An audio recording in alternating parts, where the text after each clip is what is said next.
खबर दमदार के इस वक्त के बुलेटिन के साथ मैं हूं अनुपम। सबसे पहले रामपुर से खबर है। धर्म परिवर्तन के 4 आरोपी गिरफ्तार किए गए हैं। 80 लोगों का धर्म परिवर्तन कराया जा रहा था। मौके पर पहुंचे बजरंग दल के कार्यकर्ता। सूचना के बाद पुलिस फोर्स भी मौके पर पहुंची है। कार्यकर्ताओं ने जय श्री राम के नारे लगाए हैं। बजरंग दल के सह संयोजक अविनाश पटेल की तरफ से मुकदमा दर्ज किया गया है। 2 महिला समेत 4 आरोपियों को गिरफ्तार किया गया है।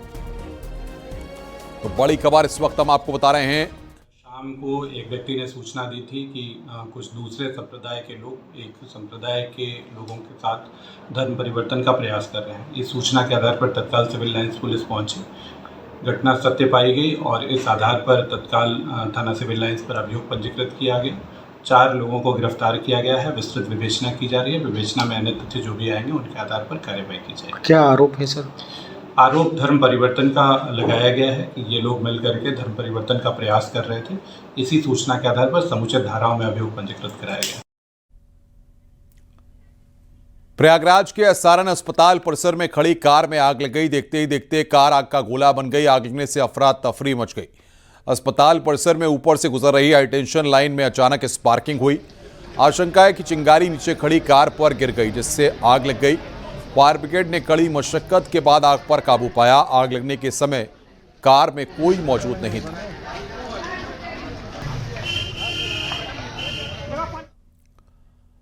खबर गाजीपुर से। रक्षा संपदा विभाग ने अतिक्रमण के खिलाफ बड़ा अभियान चलाया है। गाजीपुर में रक्षा संपदा विभाग की जमीनों पर हुए अतिक्रमण पर बुलडोजर चलाया गया। अधऊ इलाके में अतिक्रमण के खिलाफ कार्रवाई की गई है। बड़ी संख्या में लोगों ने विभाग की जमीनों पर अवैध कब्जा कर रखा था। रक्षा संपदा अधिकारी श्री अमित कुमार मिश्रा जी के नेतृत्व में हो रही है। ये सारी जमीन भारत सरकार रक्षा मंत्रालय की है। कई सालों से लोग अतिक्रमण करके रखे हुए थे।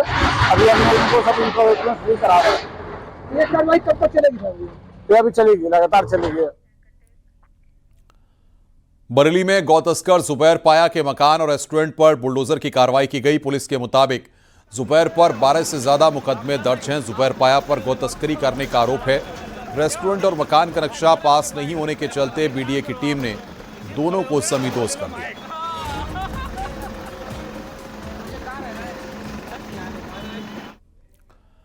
ग्रेटर नोएडा में एक बार अथॉरिटी का बुलडोजर चलाया और करीब 50 करोड़ रुपए की जमीन कब्जा मुक्त कराई गई।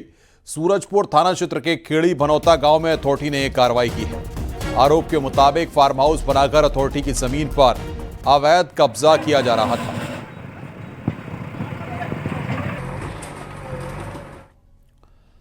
संभल में अवैध कब्जे पर बुलडोजर एक्शन लगातार जारी है। इसी क्रम में नाले पर किए गए अवैध निर्माण को बुलडोजर ने तोड़ डाला। बैजोई के इस्लाम नगर चौराहे पर यह कार्रवाई की गई।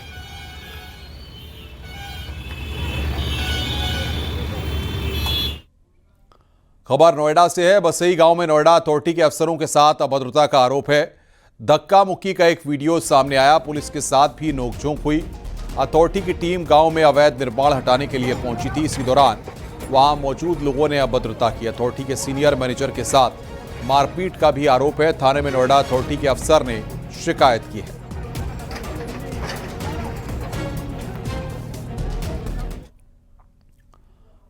खबर मुरादाबाद से है। पति ने पत्नी को प्रेमी के साथ रंगे हाथ पकड़ा है। मामला डिंडोरा का बताया जा रहा है।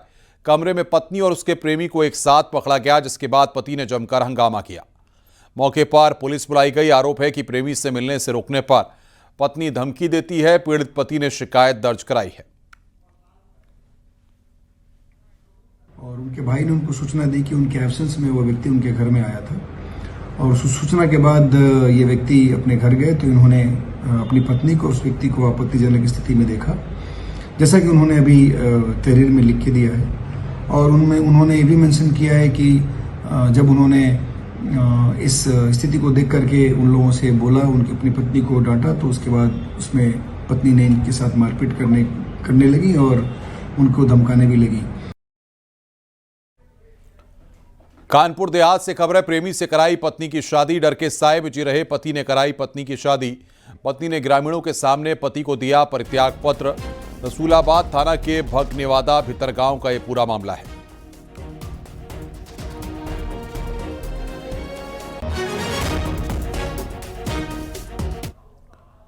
प्रयागराज की सितारा इस समय सुर्खियों में है। उस पर आरोप है कि सुहागरात में उसने पति को चाकू दिखाया और प्रेमी के साथ फरार हो गई।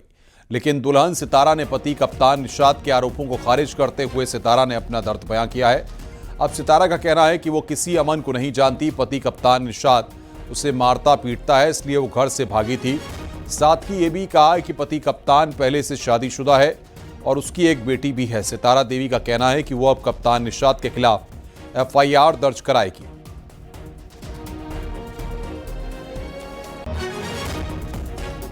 पीटता है, उसकी एक वाइफ भी है, बेटी भी है, उसके वजह से मुझे मारता पीटता है। लेकिन वो कह रहा है कि अमन नाम का भांजा है और जिसके साथ आप रहते हैं। मैं नहीं जानती किसी अमन को। वीडियो चैटिंग भी उसने दिखाई है कुछ। क्योंकि पहले दिन ही मेरा फोन छीन लिया था। वो किससे बात किया, इसलिए मुझे झूठा इल्जाम लगाना चाहता है। खबर कानपुर से है। रिटायर्ड एयरफोर्स कर्मी ने लाइसेंसी बंदूक से खुद को गोली मारकर आत्महत्या कर ली। मामला नवाबगंज थाना इलाके का है। पुलिस की पूछताछ में पता चला कि रिटायर्ड एयरफोर्स कर्मी हरेंद्र काफी समय से नौकरी की तलाश में थे, लेकिन उनको नौकरी नहीं मिल रही थी। इसी वजह से सुसाइड कर लिया। नवाबगंज क्षेत्र के अंतर्गत श्री राम स्टेट में हरेंद्र कुमार पुत्र कांता सिंह उम्र 48 वर्ष द्वारा अपनी लाइसेंसी बंदूक से गोली मारकर आत्महत्या कर दी गई। पुलिस द्वारा मौके पर जानकारी करी गई। पता चला कि ये एयरफोर्स रिटायर्ड है, वह पुनः नौकरी का प्रयास कर रहे हैं। इसमें काफ़ी परेशान थे, इसके चलते उनके द्वारा गोली मारी गई है। मौके पर फील्ड में मौजूद है, वहाँ थाने का फोर्स मौजूद है। पंचायतनामा भरकर PM द्वारा अग्रिम कार्रवाई की गई। स्वामी अभिमुक्तेश्वरानंद सरस्वती ने कथा वाचन विवाद पर कहा है कि कथा सुनने वाले कौन लोग हैं, उस आधार पर कथावाचक का चयन होना चाहिए। अगर सार्वजनिक कथावाचन होता है यानी सभी जाति के लोग शामिल होते हैं तो ब्राह्मणों को ही कथावाचन का अधिकार है। अधिकार किसको है? तो अब सवाल यह है कि श्रोता कौन है। श्रोता अगर हमारे ही परिवार के लोग हैं तो हम किसी भी जाति के हों अपने परिवार को तो सुना ही सकते हैं। कोई बाप अपने बेटों बेटियों को सुना ही सकता है। लेकिन जब सार्वजनिक रूप से कथा कही जाती है तो उसमें कोई भी आ सकता है। उसमें ब्राह्मण भी आ सकते हैं, क्षत्रिय भी आ सकते हैं, वैश्य भी आ सकते हैं, शूद्र भी आ सकते हैं, सन्यासी भी आ सकते हैं। तो ऐसे में जो सार्वजनिक कथा होती है उसमें ऐसे व्यक्ति को व्यासासन पर बैठाया जाता है जिसके श्रीमुख से सब कथा सुन सकें और उसके नीचे बैठने में हिचक महसूस न करें। ये परंपरा है। कथावाचन विवाद पर अयोध्या के संतों ने भी शंकराचार्य के बयान का समर्थन किया है। अयोध्या के संतों का कहना है कि रामकथा कहने का अधिकार वैष्णव ब्राह्मण विरक्त को है। भगवत गीता में स्पष्ट लिखा है कि ब्राह्मण ही कथा कर सकता है। स्वामी अवमुक्तेश्वरानंद जी ने जो बात कही है वो बहुत सुंदर बात कही है और स्वागत योग्य है, आचरण करने योग्य है। स्वामी अवमुक्तेश्वरानंद जी महाराज ने जो बात कही है कि किसी सार्वजनिक स्थल पर या धर्मोपदेश करने का अधिकार केवल ब्राह्मणों को है, क्योंकि सब धर्मों के लिए ब्राह्मण पूज्य है, सब विशेष जातियों के लिए ब्राह्मण पूज्य है। तो निश्चित रूप से किसी को भी किसी अन्य जाति के लोगों को सार्वजनिक मंच पर बैठ करके धर्मोपदेश करना सर्वार्थ अनुचित है। हाँ, ठीक कहा है। जब राजनीति में और नौकरी में धर्म देख करके नौकरी दी जाती है तो क्या कथावाचक ब्राह्मण नहीं हो सकते हैं? ब्राह्मण को ही कथा कहने का अधिकार है।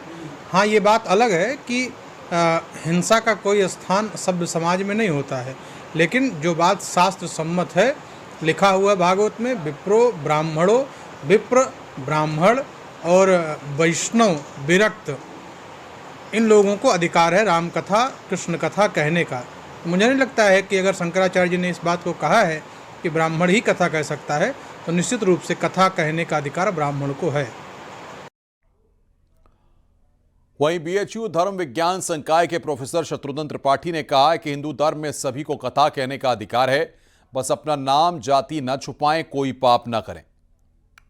हमारे यहाँ रामो विग्रहवान धर्मा, जिसको भगवान राम पर, जिसको भगवान कृष्ण पर, भगवान शिव पर जिनकी आस्था है और जो उनको मानते हैं, तो भक्त के वश में भगवान होते, उनको भगवत चर्चा करने का अधिकार है और अपनी बात अपने शास्त्रों को पढ़ने का अधिकार है। ऐसा कहीं कोई बात नहीं है। इन बातों को न फैलाया जाए कि अमुक व्यक्ति अमुक जाति का होने के कारण वो ये कार्य नहीं कर सकता। खूब कर सकता है, लेकिन अपनी जाति को छिपा करके नहीं। क्योंकि आप जिस परिवार में कथा वाचन करने जा रहे हैं, आपको वो परिवार आस्था के साथ देखता है। आप यदि वहाँ कोई घटना करके बाहर चले जाएं, क्योंकि तमाम कथावाचकों ने तमाम जगह ऐसी गंदगी की है जिससे हमारा सनातन धर्म धूल दूषित हुआ है। इटावा में कथावाचन विवाद पर अखिलेश यादव ने अपनी प्रतिक्रिया दी है। फर्रुखाबाद में पहुंचे अखिलेश यादव ने कहा कि जिनके बाल काटे गए, चोटी काटी गई, वो अपने भगवान की भी भागवत कथा नहीं कह सकते हैं क्या? ये किस ग्रंथ में लिखा हुआ है? कोई ग्रंथ तो होगा। हमारे उपनिषद हैं, हमारी धार्मिक किताबें हैं।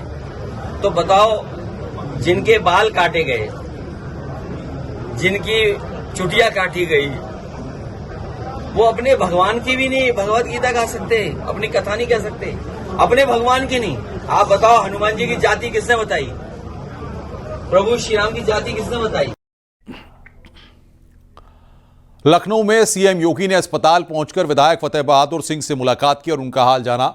बता दें कि फतेह बहादुर सिंह सड़क हादसे में घायल हुए थे। मुख्यमंत्री योगी आदित्यनाथ को देखते ही विधायक फतेह बहादुर सिंह ने हाथ जोड़कर उन्हें प्रणाम किया। इस दौरान विधायक ने कहा कि आपके पैर छूकर मैं निकला था, इसलिए जान बच गई। जी जी। और ये कहाँ जा रहा था? ये उल्टी दिशा में आ रहा था। तो आपका आशीर्वाद महाराज जी, पैर छू के आए थे, बच गए। ये हुआ कैसे? ये महाराज जी पहले स्कूटर आगे जा रही थी, उसको उसने मारा, वो पलट गई। फिर हमारे में लाके जब मारने लगा तो डिवाइडर में ड्राइवर ने बचाने में घुसा दिया राइट साइड, नहीं तो हम लोग भी ट्रक के नीचे ही आ जाते। अच्छा, ये आप लोग गोरखपुर से लखनऊ आ रहे थे? जी जी। और ये कहाँ जा रहा था? ये उल्टी दिशा में आ रहा था। तो आपका आशीर्वाद महाराज जी, पैर छू के आए थे, बच गए। लखनऊ में संविधान हत्या दिवस 2025 पर आयोजित कार्यक्रम में सीएम योगी ने शिरकत की। लोक भवन में आपातकाल पर लगाई गई प्रदर्शनी को सीएम योगी ने देखा। सीएम योगी ने कार्यक्रम को संबोधित करते हुए बड़ा ऐलान किया। स्वतंत्रता सेनानियों और उनके परिजनों को प्रदेश के अस्पतालों में कैशलेस इलाज दिलाने का ऐलान किया। सीएम ने कहा कि कांग्रेस ने हमेशा संविधान का गला घोंटा। जब से संविधान लागू हुआ तब से ही कांग्रेस ने संविधान को रौंदना शुरू कर दिया। 1975 में तो संविधान को रौंदने की पराकाष्ठा थी। आज के इस अवसर पर मैं सभी लोकतंत्र सेनानियों का हृदय से अभिनंदन करता हूं। उत्तर प्रदेश के अंदर जो हमारे लोकतंत्र सेनानी हैं, इन लोकतंत्र सेनानियों की स्थिति को देखते हुए हमने पिछली बार जब मेरे सामने प्रस्ताव आया था, हमने उनकी मासिक पेंशन की राशि को बढ़ोतरी की थी। और इस बार हम उनको घोषणा कर रहे हैं कि उनको कैशलेस उपचार की व्यवस्था उनके और उनके परिवार के सदस्यों के लिए हम लोग इस अवसर पर प्रदेश के अंदर लागू करेंगे, जिससे उनको इसकी सुविधा का लाभ प्राप्त हो सके। और मैं तो सभी लोकतंत्र सेनानियों से अपील करूंगा, सभी लोकतंत्र सेनानियों से अपील करूंगा कि वे अपने अपने जनपद में जाकर के इन चेहरों को बेनकाब जरूर करें जिन्होंने संविधान का गला घोंटने का काम किया। संस्कृति मंत्रालय की तरफ से आयोजित संविधान हत्या दिवस स्वतंत्रता इतिहास का एक काला अध्याय कार्यक्रम में गृह मंत्री अमित शाह ने शिरकत की। गृह मंत्री अमित शाह ने कार्यक्रम को संबोधित करते हुए कहा कि इमरजेंसी की घटना हमारी अगली पीढ़ी को जरूर पता चलनी चाहिए। इमरजेंसी की निंदा जितने कठोर शब्दों में की जाए कम है।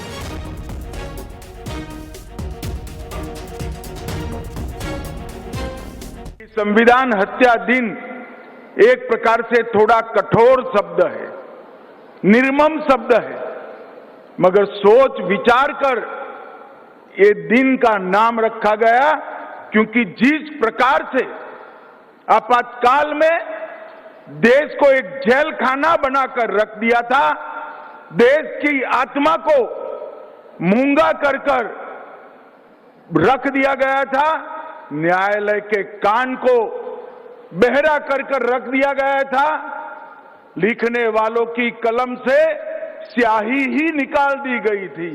वो पूरे कालखंड का वर्णन इतने कठोर शब्दों के साथ ही करना चाहिए, तभी युवा पीढ़ी को मालूम पड़ेगा कि क्या हुआ था। देश में आपातकाल की 50वीं बरसी पर बीजेपी जहां काला दिवस के रूप में मना रही है, वहीं विपक्ष ने बीजेपी को निशाने पर लिया है। आर्थिक बदहाली जो हो गई, नोटबंदी जो हो गई, बाहर का काला धन लाने की जो बात हो गई, वो सब कहाँ है? और इनके जो फेल्यूअर्स है, झूठ जो बातें इन्होंने बार बार करते आए हैं, तो उस झूठ को छुपाने के लिए, अपने बातों को छुपाने के लिए वे आज ये नाटक। तो आज उस समय घोषित इमरजेंसी है और भारतीय जनता पार्टी इस अघोषित इमरजेंसी की कब खुशी मनाएगी? ये तो मना रहे हैं क्योंकि राजनीतिक उन्हें लाभ उठाना, इसलिए मना रहे हैं भारतीय जनता पार्टी के लोग। लेकिन आज भी तो अघोषित इमरजेंसी है। ऐसी इमरजेंसी में भी नहीं हुआ जो घटनाएं आज। लखनऊ में मुख्यमंत्री योगी आदित्यनाथ की मौजूदगी में राष्ट्रीय डेयरी विकास बोर्ड और Uttar Pradesh cooperative dairy federation के बीच एमओयू साइन हुआ। यह एमओयू खासतौर पर गोरखपुर, कानपुर और कन्नौज के डेयरी प्लांटों और अंबेडकर नगर में मौजूद पशु आहार निर्माणशाला को दोबारा शुरू करने के मकसद से किया गया।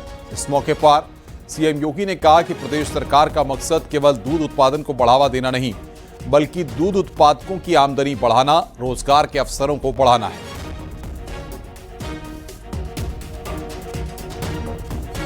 सरकारों की अकर्मण्यता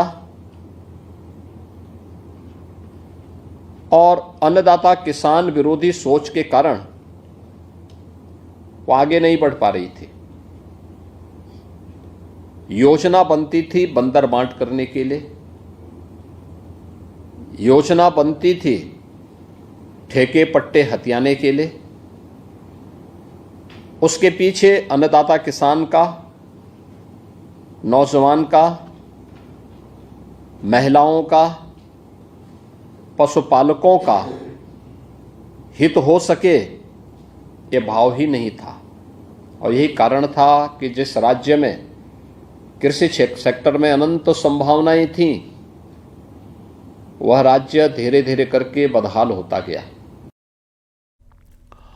मुख्यमंत्री योगी आदित्यनाथ आज लॉ एंड ऑर्डर को लेकर एक अहम बैठक करेंगे। सीएम योगी रात 9 बजे वीडियो कॉन्फ्रेंसिंग से बैठक करेंगे।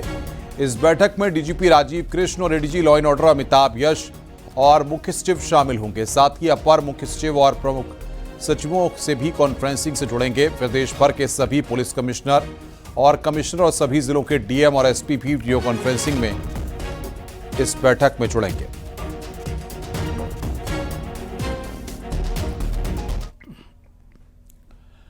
केंद्रीय कैबिनेट ने आगरा और उत्तर प्रदेश के लिए बड़ा फैसला लिया है। उत्तर प्रदेश के आगरा में इंटरनेशनल पोटैटो सेंटर के रीजनल सेंटर को कैबिनेट ने मंजूरी दी है। केंद्रीय मंत्री अश्विनी वैष्णव ने कहा है कि 111 करोड़ की लागत इंटरनेशनल पोटैटो सेंटर का रीजनल सेंटर आगरा में बनेगा। इसके लिए राज्य सरकार ने जमीन दे दी है। अब केंद्र सरकार की मदद से रीजनल सेंटर बनेगा, जिससे किसानों को बड़ा फायदा होगा। उत्तर प्रदेश भारत में सबसे बड़ा आलू का उत्पादक है और उत्तर प्रदेश में जो आगरा के आसपास वाला क्षेत्र है वो बड़ा आलू का बेल्ट है। उस बेल्ट में आगरा में जो इंटरनेशनल पोटैटो सेंटर है उसका रीजनल सेंटर स्थापित किया जाएगा। 111 करोड़ रुपए की लागत से राज्य सरकार ने बहुत ही निर्णायक तरीके से काम करके ज़मीन दे दी है ऑलरेडी। और अब वहाँ पे केंद्र सरकार और राज्य सरकार और इंटरनेशनल सेंटर के सहयोग से ये सेंटर बनेगा। इस सेंटर के बनने से देश में जो अगर हम कहें हमारे फूड ग्रेन्स दोनों राइस और वीट, उसके बाद में जो थर्ड मोस्ट कंज्यूम्ड प्रोडक्ट है, एग्रीकल्चरल प्रोडक्ट है, वो पोटैटो है। तो ये इस सेंटर से एक साइंटिफिक तरीके से आगे बढ़ा जाएगा। बीजेपी नेता संगीत सोम ने एक बार फिर अखिलेश यादव पर करारा प्रहार करते हुए उन्हें सीजनल हिंदू बताया है। संगीत सोम ने अखिलेश यादव को मुगलों का आखिरी शासक बताया। सरदना में मेला बूढ़ा बाबू के दौरान संगीत सोम ने यह बातें कही। संगीत सोम का बयान सोशल मीडिया पर वायरल हो रहा है। अखिलेश जी, सीजनल हिंदू मत बनो। अगर हिंदू बनना है परमानेंट बनो, तो आप कभी बन नहीं सकते। मैं हमेशा कहता हुआ आया हूं कि आप उत्तर प्रदेश में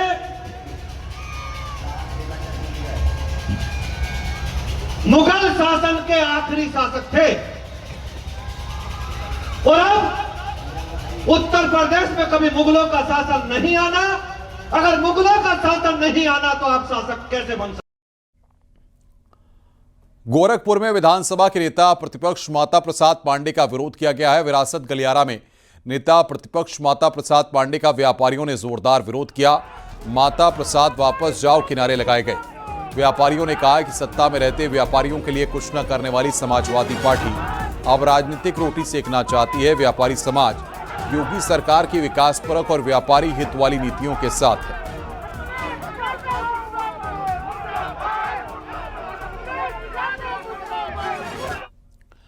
एक्सियोम 4 मिशन पर सीएम योगी ने पोस्ट किया है। सीएम योगी ने कहा है कि यह भारत के लिए गर्व का पल है। शुभांशु शुक्ला को ऐतिहासिक उपलब्धि पर सीएम योगी ने बधाई दी है। आगे के सफल मिशन के लिए हार्दिक शुभकामनाएं भी दी हैं।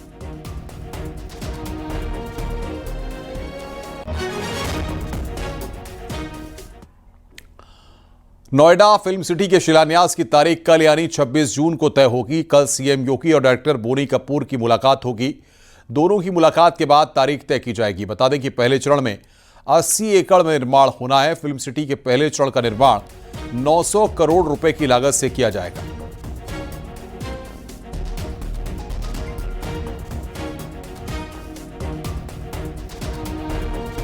किस तारीख को इसका शुभारंभ होगा और कुछ ही दिनों में जल्दी से जल्दी ही किसी भी दिन आपको सूचना मिल जाएगी कि किस दिन इसका शुभारंभ होगा। सर, वो समय बाउंडेशन कब तक रखा गया है? निर्माण कार्य शुरू करना, नहीं तो फिर एक्सटेंशन के लिए जाना पड़ेगा? नहीं, निर्माण कार्य शुरू करने की बाध्यता अपॉइंटेड डेट से होती है। अपॉइंटेड डेट के लिए 27 जून की लिमिट थी, जबकि 180 दिन पूरे हो रहे थे कंसेशन एग्रीमेंट के। तो हमने उससे पहले ही जिस दिन हमने लेआउट प्लान पास किया उसी दिन अपॉइंटेड डेट का भी लेटर दे दिया, अपॉइंटेड डेट फिक्स कर दी। यानी अब जो गणना 3 साल की होनी है वो 9 जून से होनी है। 9 जून 2025 से 3 साल के अंदर फिल्म सिटी बन जानी चाहिए पहले फेज।